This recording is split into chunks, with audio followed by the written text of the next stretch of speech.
ng bayan, maasahan anumang panahon.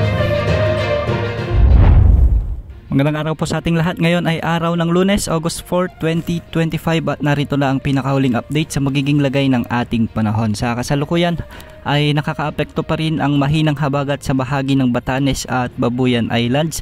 Kaya magdadala ito ng maulap na kalangitan na may mga kalat-kalat na pagulan at pagkidlat-pagkulog sa mga lugar na ito. Hindi rin inaalis ang banta ng mga biglaang pagbaha o pagguho ng lupa kung may mga umiiral na katamtaman hanggang sa kung minsan ay malalakas na pag-ulan. Samantala, ang lagay ng panahon naman sa Luzon ay maaliwalas na panahon ang aasahan, dulot naman ito ng mga pag-iral ng localized thunderstorms. Inaasahang may mga kalat-kalat na pag-ulan lamang sa Palawan, sa silangang bahagi ng Northern Luzon, ang ilang bahagi ng Bicol Region kasama na ang Occidental Mindoro at Oriental Mindoro, lalo na sa hapon at gabi. Dulot ito ng pag-iral ng mga localized thunderstorms. Para naman sa lagay ng panahon sa Visayas, ngayong umaga ay magiging maalinsangan ang panahon.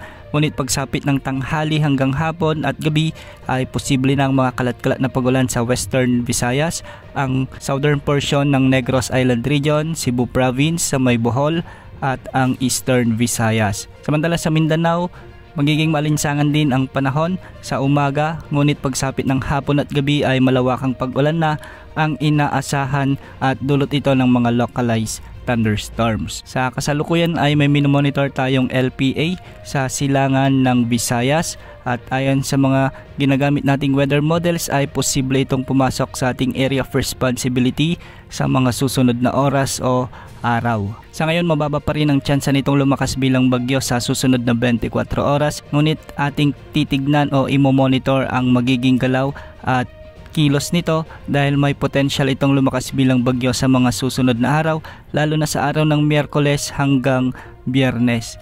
Posible itong lumapit sa may Bicol Region, sa silangan ng Calabarzon at Central Luzon at bahagya pang lalapit sa Northern Luzon. Kung sakaling lumakas ito bilang bagyo, tatawagin ito ng Pag-asa bilang bagyong Fabian. Inaasang manghihila muli ito ng habagat na magdadala muli ng mga pag-ulan sa kanlurang bahagi ng Northern at Central Luzon sa mga susunod na araw. Yan muna ang latest sa lagay ng ating panahon. Ito pong weather update ng bayan, maasahan anumang panahon.